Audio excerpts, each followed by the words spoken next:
Vou começar a gravação. Comecei a gravação, tá? Eu vou colocar essa gravação justamente no meu YouTube para que o pessoal que não teve condições, mais cedo eu não consegui realizar a aula por causa da conexão, ficou muito ruim às 19 horas. Eu vou ver até com o pessoal se a gente pode fazer logo um aulão, todo mundo no mesmo horário, que aí, não, porque talvez eles tenham outra aula, não sei.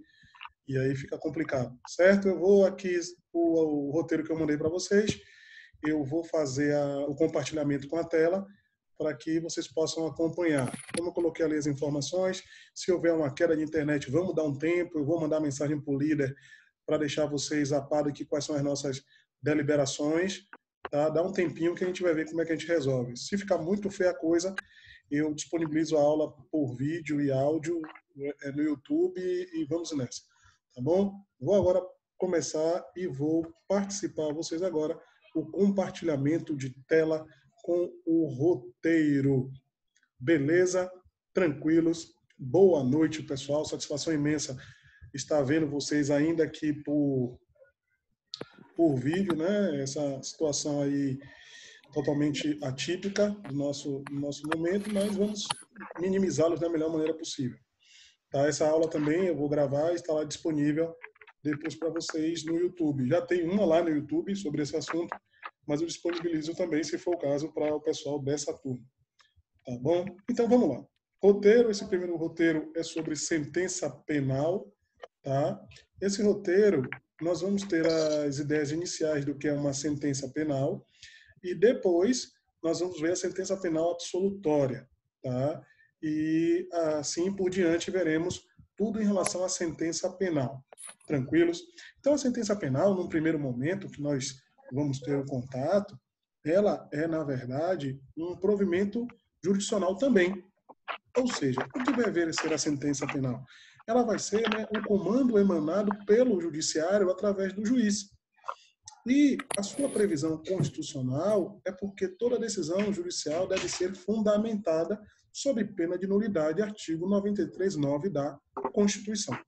Então, a sentença vem do latim sentire, que é o que o juiz está sentindo, ou seja, quais são as impressões que ele teve em relação ao processo. Tranquilos? Então, depois, quando você vai caminhando mais, você vê estrutura e requisitos da sentença. Então, o que é isso? Nós sabemos que o direito tem a instrumentalidade das formas, e nesse particular é importante que sejam respeitados esses requisitos para quê? Para que a sentença não seja considerada nula, anulável ou inexistente. Tá bom? Então vamos lá. A fundamentação jurídica desse ponto 2, ela começa no 381. Então, no artigo 381 do CPP, nós vamos ter a disposição no ordenamento jurídico sobre os requisitos da sentença. Pois bem, então, o primeiro que nós vamos ver, a questão é o relatório. Bom, o que é o relatório, gente? O relatório é o quê? É uma descrição sucinta do processo feita pelo magistrado. Ou seja, o magistrado ele vai fazer um resumo de todos os fatos que ocorreram no processo até aquele momento. Então, ele faz um resumo do processo e esse resumo do processo é considerado relatório. Nesse relatório, ele tem que abordar todas as fases e tudo o que aconteceu no processo. Por isso que é um relatório. Primeiro ponto importante para desmistificar um pouco o processo civil do processo penal é vocês entenderem que o relatório, ele precisa conter o nome das partes no processo civil. No processo penal não precisa não, viu? No processo penal, vocês viram lá em denúncia, processo penal 1, que na verdade o camarada ele pode ser processado, sentenciado e cumprir pena sem o nome dele, sem a sua qualificação. Basta a sua identidade física, ou seja, basta que tenha a identidade física dele para que ele seja o quê? Para que ele seja processado. Não precisa de nome não, tá? Alcunha, apelido, o que for, ele pode ser processado. Imagine o Brasil, com nossas dimensões continentais, é bem possível sim que tenham pessoas que não tenham um nome, né, o registro. Então, é plenamente possível que no processo penal eu tenha uma decisão que não contenha o nome do indivíduo, apenas a sua identificação física. Cristiano, que identificação física? É assim, ó, tal pessoa aparentando tal idade, com cabelo de que forma, com seus traços tais. Isso é a sua identidade física, né? Juizado especial criminal. O que acontece? Nos juizados, o relatório é dispensável. De novo, nos juizados especiais criminais, o relatório ele é dispensável. Então, no juizado, eu não preciso me preocupar com o relatório. Um ponto importante é se o processo civil vai se aplicar ao processo penal. Por quê? Porque se o processo civil se aplicar ao processo penal, nós temos a seguinte indagação. A ausência do relatório gera nulidade? O que ocorre é o seguinte. O relatório é dispensável ou indispensável? Duas correntes. A primeira corrente, que entende que há uma forte influência do processo civil no processo penal, vai dizer que sim, que a ausência do relatório vai gerar a nulidade. Já a outra vai dizer, opa, se o juizado diz que não precisa o relatório, por que vai gerar nulidade? Então, ainda não há um consenso geral sobre a questão da nulidade, se ela ocorre ou não. Se você se filiar à corrente que ela é indispensável, sim, gera nulidade. Se você se filiar à corrente que ela é dispensável, fundamente na ideia dos juizados especiais criminais. Tranquilo? Caminhando devagarinho. Fundamentação. Bom, aí é que reside um dos grandes lances da nossa aula, que é a fundamentação. A fundamentação é a parte importante. Sentença sem fundamentação, ela não existe no mundo jurídico. É um ato inexistente. Ela não existe no mundo jurídico. Então, o que acontece? A fundamentação tem a previsão constitucional no artigo 93.9 da Constituição, que diz que todas as decisões judiciais devem ser fundamentadas sob pena de nulidade. Pois bem, então, qual é a função da fundamentação? Ela tem uma fundamentação endoprocessual e uma fundamentação extraprocessual. Bom, quando falamos na fundamentação endoprocessual, é a fundamentação para as partes terem consciência, saberem os motivos que levaram o juiz àquela decisão. Fundamentação ou função endoprocessual. Já quando a gente fala da função extraprocessual, nós estamos falando da possibilidade de que, da sentença, da fundamentação, exercer um controle da atividade jurisdicional pela sociedade. Então, não basta às vezes que as partes saibam, é importante que a sociedade entenda os motivos pelos quais os juízes estão decidindo. Então, a função extraprocessual está muito mais ligada à fiscalização do judiciário pela sociedade, ou seja, pelos órgãos. E ainda o processual é a fundamentação pelas partes. Observação importante, vimos em relação à teoria da prova, nós vimos o quê? Que os jurados, eles não precisam fundamentar, né? Os jurados no júri, eles exercem a íntima convicção. Lembra? Por isso que essa observação é importante. Os jurados não são obrigados a fundamentar, os jurados não são obrigados a fundamentar, pois, para estes, vigora o quê? O sistema da íntima convicção, ou seja, é a decisão sem fundamentação. Observação importante, artigo 155 do CPP, os elementos informativos na sentença. Lembra sobre os elementos informativos, aqueles colhidos em sede de inquérito policial, eles não podem por si só o quê? Fundamentar uma sentença, mas eles podem integrar uma sentença. Logo, também é importante que os elementos informativos servem para integrar uma sentença. Nunca, para quê? Para fundamentá-la única e exclusivamente. Meio de impugnação da sentença por ausência de fundamentação é bem simples, ou seja, meio de impugnação. Como é que você vai atacar a sentença que não tem fundamentação? Pois bem, você vai atacá-la por embargo de declaração, apelação e habeas corpus, ou mandado de segurança, quando não for a questão de direito de ir e vir.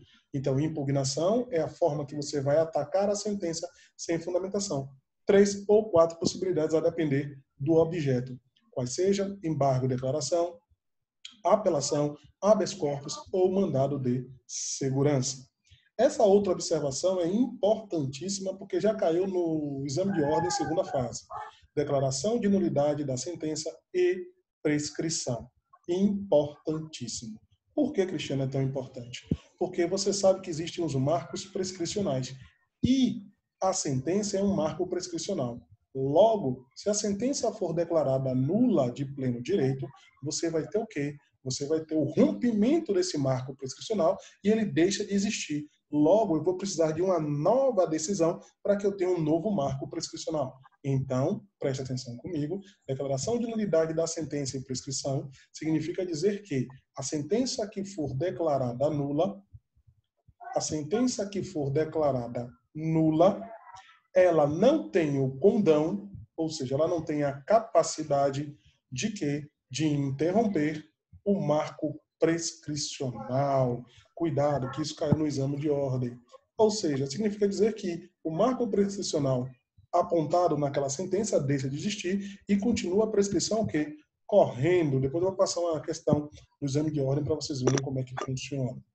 Fundamentação per relatione. Um pouco de atenção agora, por favor. Vamos lá. Fundamentação per relatione. O que é isso, seu Cristiano? É quando o magistrado utiliza os argumentos de uma das partes, é quando o magistrado utiliza os argumentos de uma das partes como o quê? Como fundamentação da sua decisão. É quando o magistrado utiliza a fundamentação de uma das partes como o quê? Desculpa, melhor dizendo, os argumentos de uma das partes como fundamentação. Nós temos o seguinte, quando se trata de sentença ou acórdão, é controverso. Segundo a quinta turma do STJ, é inadmissível. E nós temos também uma outra decisão dizendo que é admissível o uso. Então, ainda não há uma passividade, não é pacífico, sobre o judiciário, os juízes, ou desembargadores ou ministros, utilizarem as argumentações da parte da fundamentação. Tem que tomar cuidado em relação a isso. Em relação à sentença e acórdãos. Por quê? Porque a outra observação é importante. Em que sentido? Decisões interlocutórias. O que é que eu quero dizer com isso? Eu quero dizer que nas decisões interlocutórias, exemplo, decreto de prisão preventiva, o magistrado utiliza apenas as razões do Ministério Público. É possível? Toma cuidado. Sim, é possível. Ou seja, as decisões interlocutórias é plenamente possível a utilização da fundamentação per relatione. Então, é extremamente possível que a fundamentação per relatione seja utilizada para quê? Para a fundamentação de decisões interlocutórias. Nós vamos ver já já. Decisões interlocutórias são aquelas que resolvem questão incidente, não botando fim, não pondo termo ao processo. Tá? A parte dispositiva. Galera, essa é a parte principal da sentença, é a parte dispositiva. Por que a parte dispositiva é a parte mais importante? Porque é nela que vem o comando jurisdicional. O que é o comando jurisdicional? Ou seja, é quando o juiz absolve ou quando o juiz o quê? Condena uma pessoa. Então aí você tem o provimento jurisdicional. O provimento jurisdicional se dá nesse momento, tá? Deixa eu ver aqui. Deixa eu ver. Não, ninguém me perguntou. Tranquilo, então. Então, é quando se dá o provimento jurisdicional, ou seja, o juiz, ele relata, ok, aqui, vamos ver rapidinho, um momentinho, galera. Alguém sabe dele? Lá, lá, lá. O áudio está travando. Para mim não está travando, não. Carolina, ok. Eu gostaria Então deve ser só a sua net, cara. Mas fique tranquila que eu vou disponibilizar também, viu? Beleza. Eu vou ver se melhora. Se não melhorar, eu vou disponibilizar, viu? Tá bom, então. Vou continuar aqui. Então, assim, a parte dispositiva, ela é quando tem um comando jurisdicional. Como assim? Você vai ter o relatório, você vai ter a fundamentação e depois tem a parte dispositiva, que é quando o magistrado, ele coloca o quê? Ele coloca o comando, absolve, condena. Então, ali é a parte mais importante. Né? Toma cuidado aí nas suas observações e coloca que a parte dispositiva é a parte que transita em julgado. Tá? A parte dispositiva é a parte que transita em julgado. A ausência da parte dispositiva gera nulidade demais. Sem a parte dispositiva não houve sentença, porque a sentença é o comando. A parte dispositiva é o comando. Sentença tem que ter a parte dispositiva, porque é o comando. Tranquilos até aí? Beleza, então. Então, nós temos a autenticação. O que é autenticação? A assinatura do magistrado. Bom, isso é tranquilo, é uma nulidade relativa, pode ser plenamente sanada. Hoje em dia, praticamente não tem mais a possibilidade de acontecer isso, porque hoje em dia é tudo o quê? Digital. Digital. Conceito de sentença. Sentença é o quê? Sentença vai ser a decisão do magistrado que põe fim ao processo, reconhecendo ou não a pretensão. Reconhecendo ou não a pretensão. Não, nunca vi. Nunca vi, Favela. E se tiver, já viu, é nulidade. Tá? A sentença sem parte dispositiva, ela não existe. Nunca vi. Tá? Nunca vi. Nunca nem vi, realmente nunca vi, não. É que eu já vi foi coisa nesse mundo, mas isso aí eu não vi, não. Tá? Então, é um provimento emanado do juiz, né, do Estado juiz, que reconhece ou não a pretensão do autor. Então, é bem interessante a sentença penal. No caso da na sentença penal, é a sentença que busca a condenação. Né? Penal não tem negócio de sentença que não é condenação. Penal sempre condenatório. Bom, espécies de sentença penal. Condenatória é aquela que acata a pretensão da denúncia ou da queixa, né? Você sabe que a queixa-crime também pede a condenação, a denúncia também pede. Sentença absolutória é a sentença penal que não impõe nenhuma restrição ao réu, né? Ela absolve o indivíduo sem nenhuma restrição. Eu tenho a sentença penal absolutória imprópria, é aquela que absolve o réu, mas impõe uma restrição. Exemplo clássico, toma cuidado, é em questão das medidas de segurança. O inimputável, ele é absolvido de forma imprópria e é submetido a quê? A medida de segurança. Então, eu tenho a sentença condenatória, é aquela que reconhece a pretensão da queixa e da denúncia. A sentença absolutória é que absolve o réu da imputação feita na queixa e na denúncia e não impõe nenhuma restrição.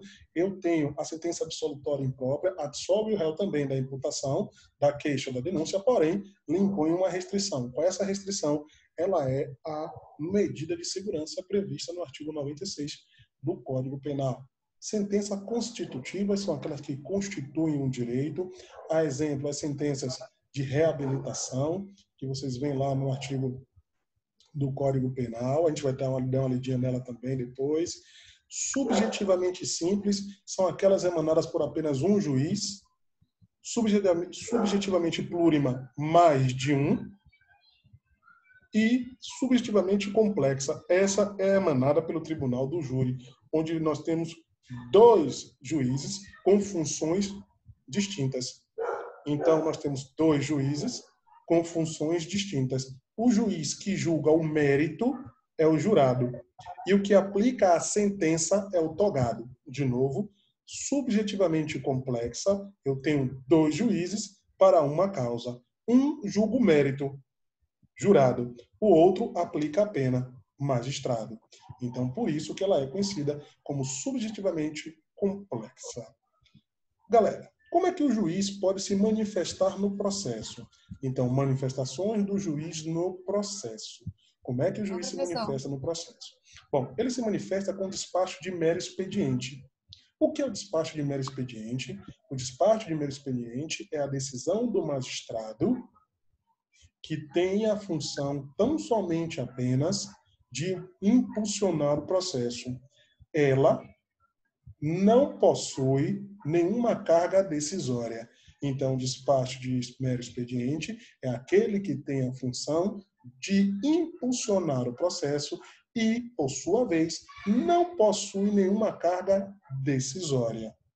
Nós temos decisões interlocutórias. O que são decisões interlocutórias, como eu falei acima? São decisões que resolvem questões incidentes do processo. Elas não põem termo, elas não finalizam o processo.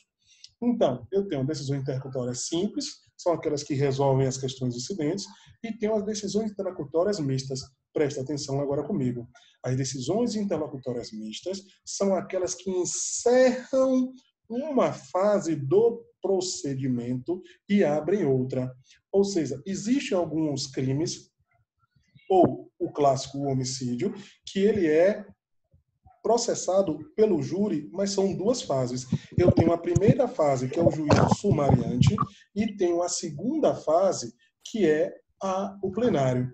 Quando manda da primeira fase, juízo sumariante, para o segundo, a decisão do juiz que manda para a segunda fase é a sentença de pronúncia. E dentro do direito que ela é uma decisão interlocutória mista, porque encerrou a primeira fase e deu início à segunda fase. Por isso que é uma decisão interlocutória mista. Repare que ela não adentrou ao mérito.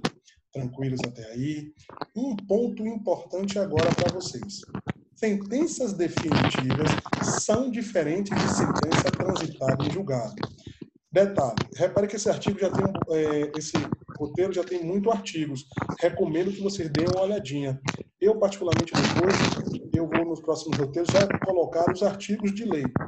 Tá? Vamos lá? Tranquilo. Ok. Tá um ruído. Professor? Desliga o microfone. Alguém está com o microfone aberto? É porque não estava. Ah, tá. E aí, beleza? André é mais escandaloso. Deus é mais.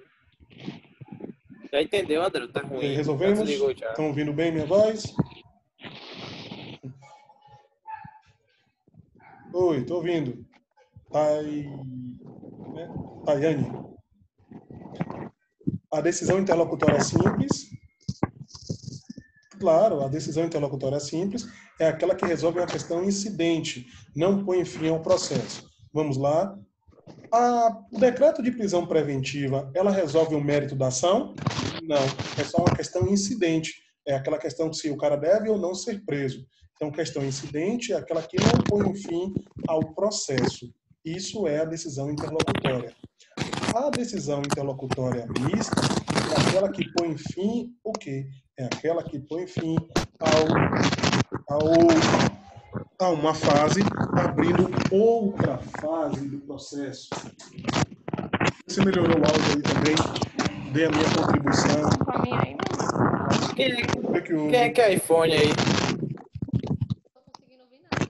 Por favor, feche o microfone. É um que tá com o nome iPhone aí. É só clicar, tá indo tão bem. Ô, professor, por favor, desativa o áudio aí de todo mundo. Eu desligar tem como, hein? Melhorou aí? Rapaz. Vejam aí pra mim. Melhorou.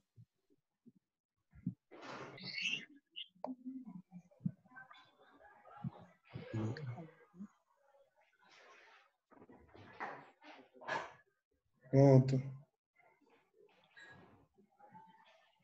Tranquilos aí? Beleza. Ok, então vamos caminhar.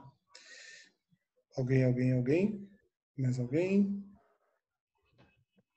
Beleza. Vamos caminhar. Então, o que acontece? Ok, 40 minutos. Ele termina com 50 minutos, viu, galera? Se cair, eu vou mandar o link para o líder, ok? A gente está aqui em sentenças definitivas. Se cair, eu vou mandar o link para o líder, ok? Eu abro outra sala e mando o link para o líder. Beleza? Todo mundo ouviu, né? Se cair, eu vou abrir uma outra sala. Ninguém vai embora, beleza? Tá fluindo bem. Ok. Vamos lá. Então, o que acontece? Nós temos as sentenças definitivas. São aquelas que resolvem o mérito, mas são passíveis de recurso. De novo, as sentenças definitivas, elas reconhecem a sentença, elas têm mérito, porém elas são passíveis de recurso. A sentença que não é passível de recurso é a transitar em julgado. Então, eu tenho as sentenças meritórias, tá? São as sentenças definitivas, e eu tenho as sentenças que o quê? Que elas não permitem mais o recurso, que é o caso das sentenças que transitam em julgado. Beleza? Então, toma cuidado com isso, para você não confundir. Sentença definitiva é passível de recurso. Sentença transitada em julgada é a que não é mais passível de recurso. Agora, preste atenção comigo, sentença absolutória e suas espécies. Bom, nós já sabemos que eu tenho a sentença própria e a sentença imprópria. A absolutória própria é aquela que absolve, tá? E não impõe nenhuma restrição. A imprópria, ela absolve, porém impõe uma restrição. Ih, o chat sumiu aqui. Ok, apareceu. Deixa eu ver. Tá? A decisão definitiva é que é passível ainda de recurso. Ela reconhece o mérito, ela atinge o mérito, mas ainda ela pode ser o quê? Recorrida. Essa é a defesa definitiva. Ela resolve a questão, ela atinge o mérito, mas ainda é passível de recursos. Já a sentença penal transitada em julgada é aquela que não cabe mais recurso. Então, nem sempre a sentença definitiva, ela transitou em julgado. Toda decisão transitada em julgado é uma decisão definitiva, mas nem toda decisão definitiva é transitada em julgado. Beleza? Tranquilo? Bom, então eu tenho a sentença própria e a imprópria. Tá? A imprópria é aquela que ainda vai ter uma restrição, medida de segurança, e a própria é a que não tem restrição nenhuma. Absolvição sumária. O que é absolvição sumária? Presta atenção comigo. A absolvição sumária é aquela em que o magistrado irá absolver o réu sem a necessidade de dilação probatória. Traduzindo em miúdos, na absolvição sumária, não há necessidade de audiência de instrução em julgamento. De novo, na absolvição sumária, não há necessidade da audiência de instrução em julgamento. Eu começo a explicar para vocês como se fosse, no processo civil, julgamento antecipado da lide. Ou seja, você entra com a petição inicial, o réu com a contestação e o juiz julga logo, sem precisar de audiência de instrução. Então, é possível isso no penal? Sim. Com a absolvição sumária, eu não tenho a dilação probatória. Tranquilos? Artigo 18 do STJ, em relação à extinção da punibilidade, é uma sentença declaratória, ela não é absolutória, tá? Extinção de punibilidade é uma decisão, é uma sentença declaratória. Ela apenas declara isso para o direito. Ela não absolve o indivíduo. Tranquilos? Porque extingue a punibilidade. Ninguém está dizendo que ele é inocente, não, viu? Está dizendo apenas que a punibilidade foi extinta. Ou seja, o Estado juiz não pode puni-lo por nada. Tranquilo? Belezinha? Pau. A absolução sumária no procedimento comum é plenamente possível. No júri também é plenamente possível. Não há restrição nenhuma, tanto no júri quanto no procedimento ordinário. Você tem a absolução sumária. O que é sentença absolutória anômala? Preste atenção, essas decisões aqui são as que falam de perdão judicial. Lembra de perdão judicial? Que fala que quando os efeitos do crime foram muito mais danosos do que a própria pena, o réu não vai precisar cumprir. Repare, é reconhecida a culpa do indivíduo. Ele só não vai ser o quê? Condenado. Ou seja, ele não vai ser punido. Ele não vai cumprir a pena, não vai ser punido por isso. Mas é reconhecida a sua culpa? É sim. Detalhe importante, tá? Nessa sentença absolutória anômala, você pode entrar com ação civil ex delicti. Olha que coisa bacana, né? Para quem quiser fazer para concurso, é bom anotar que a sentença absolutória anômala não faz coisa julgada nocível. Logo, você pode ingressar com ação civil ex delicti ou ação civil depois do delito. Fundamentos para absolvição. O que é isso? Significa dizer que quando o réu for absolvido na parte dispositiva, o magistrado ele precisa fundamentar em um desses incisos. Então, o que significa cada um desses incisos? Preste atenção comigo aqui agora. Primeiro ponto, eu coloquei ali, ó, princípio da presunção de inocência, ou seja, indúbio pro réu. Significa dizer o quê? Significa dizer que no processo penal, você não precisa fazer prova da inocência de ninguém. Basta você implementar uma dúvida. Você não precisa você não precisa provar nada. Ah, ele é culpado, ele é inocente, você não prova. Você diz assim, eu acho que ele é inocente. Pronto. O eu acho que ele é inocente já está servindo para o processo penal. Então, por isso que eu coloco logo em acima a questão do indúbio pro réu. Tá? Qual é o primeiro ponto? Inciso 1. Está provada a inexistência do fato. O que é que ele quer dizer com isso? Se o juiz absolver com base nesse inciso, quer dizer que o fato criminoso não aconteceu. O fato criminoso não aconteceu e está cabalmente provado isso. É irrefutável que o fato não existiu. Não haver prova da existência do fato. É o quê? Opa! O fato pode ter existido. O primeiro, no inciso 1, não gera repercussão cível. Tá? O que acontece? Ele não pode cobrar no cível. Já no 2, pode, não há prova da existência do fato, é possível que você reclame uma reparação no cível. Isso é importante porque quem gosta de trabalho, uma vez caiu na prova de trabalho uma questão dessa envolvendo um dos incisos aqui do nosso querido processo penal. É mesmo. Não constitui o fato infração penal, ou seja, o juiz diz assim, essa conduta é atípica, é atipicidade de conduta. Não existe infração penal. Por que botou infração penal? Porque existe crime e contravenção. Infração penal tanto é crime contra o quê? Quanto contravenção. Por isso que está essa possibilidade. Está provado que o réu não concorreu para a infração criminal. O crime existiu, mas o réu não concorreu em nada, de forma cabal. Aí é prova irrefutável que ele não concorreu. Agora, não existir prova de ter o réu concorrido para a infração penal. O fato existiu, mas eu não posso dizer cabalmente que ele não praticou, que ele não estava em concurso. Eu não posso falar isso.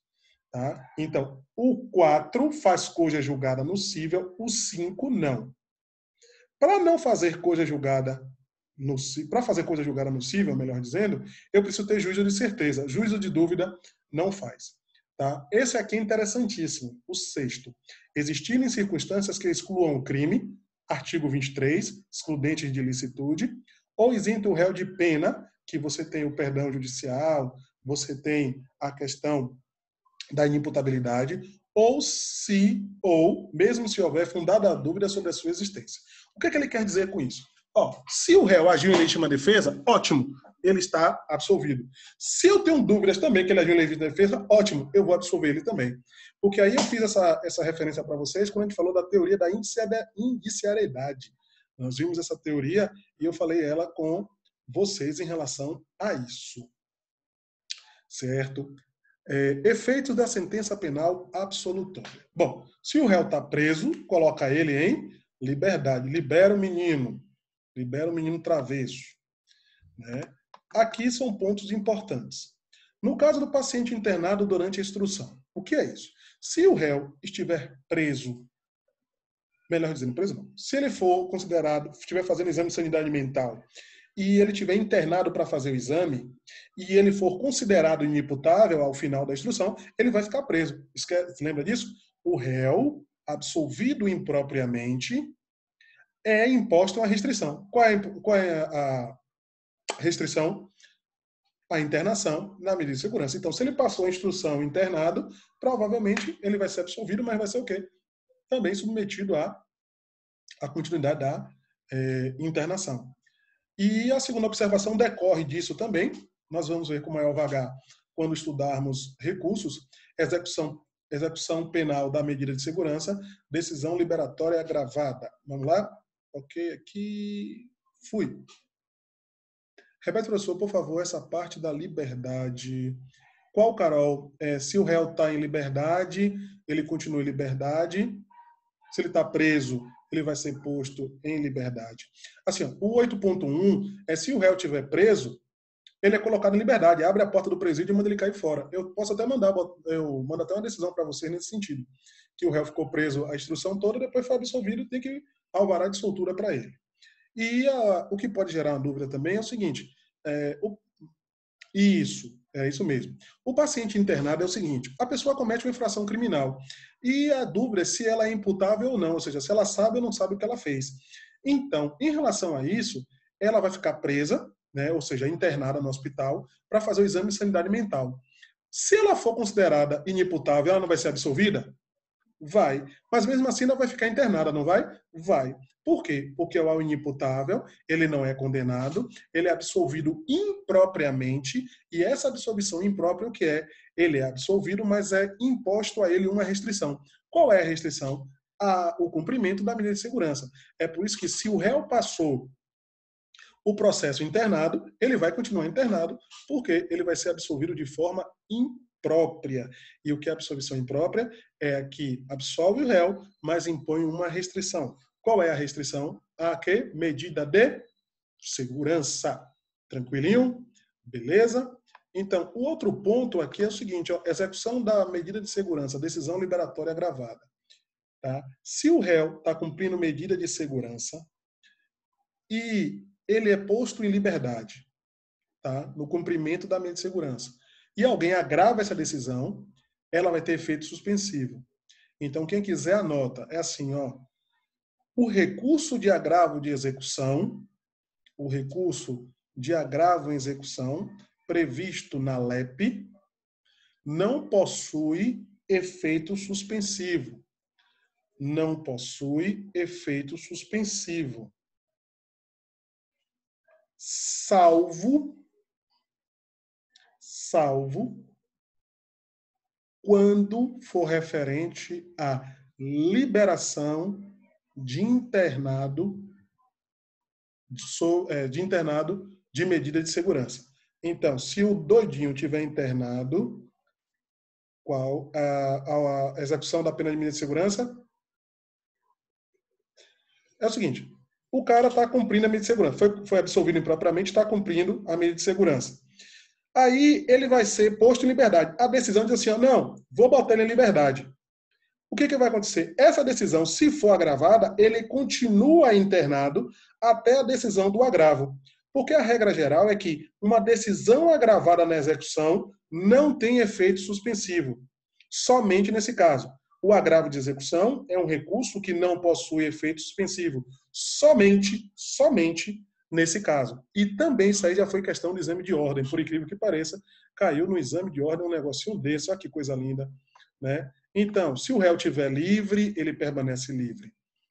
Efeitos secundários, restituição da fiança. Quando é que ocorre a restituição da fiança? Quando o réu ele foi liberado mediante liberdade provisória com fiança. Aí vai, paga aquele dinheiro, fica lá restrito. Se ele for condenado, o dinheiro vem para a União. Se ele for liberado, o dinheiro volta para ele com correções. A sentença absolutória impede que ele seja julgado novamente pelo mesmo processo, né? Impede o bis in idem, ninguém pode ser julgado duas vezes pelo mesmo fato. Princípio previsto no Estatuto de Roma, no artigo 20. Levantamento do sequestro, levantamento do arresto ou cancelamento da hipoteca são medidas assecuratórias, tá? O sequestro de bens, o arresto também, a hipoteca do imóvel são medidas assecuratórias para assegurar a futura condenação em pecúnia, né, de dinheiro, e é retirada também a identificação fotográfica dos autos do processo. Então, o réu, quando é absolvido, retira, né, a sua identificação fotográfica do processo. Então, basicamente, nós temos essas decisões, tá? A decisão, a sentença, vimos as suas espécies e vimos a sentença penal absolutória. Vamos ver a sentença penal condenatória na próxima aula. Tranquilos? Porque como é uma aula um pouco mais monocrática, né? Monólogo, eu falo muito e falo rápido. Isso já se foram 3 páginas, né, de aula, para não ficar muito maçante. Então, semana que vem eu vou mandar o outro roteiro. Já vou fazer umas adaptações nele com os próprios artigos de lei, que aí fica mais fácil.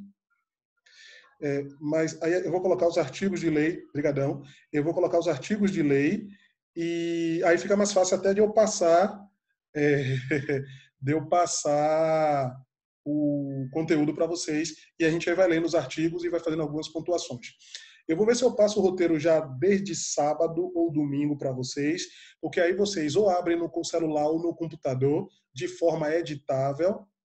Não, amanhã é que dia? Amanhã é quinta. Não, amanhã não tem aula não, deve ser outro professor, certo? E aí vocês já vão anotando o que eu vou falando, porque aí fica vocês veem o vídeo e digitam, tá? Aí eu já vou mandar de forma editável para vocês. Tá bom, então? Então, galera, é uma satisfação imensa revê-los ainda aqui por áudio.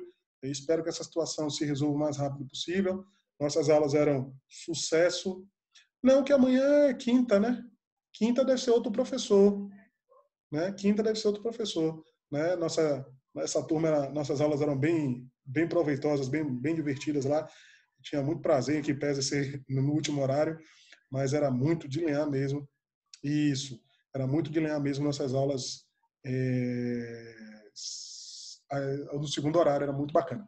Claro que eu sabia que essa aula ia ser bacana até a primeira prova. Depois da primeira prova, eu já sei, favela, vamos nessa, favela. Tá bom? Um abraço, um beijo grande para vocês e até a próxima, meu povo.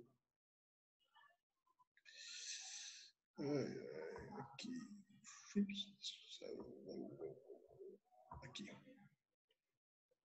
Pronto.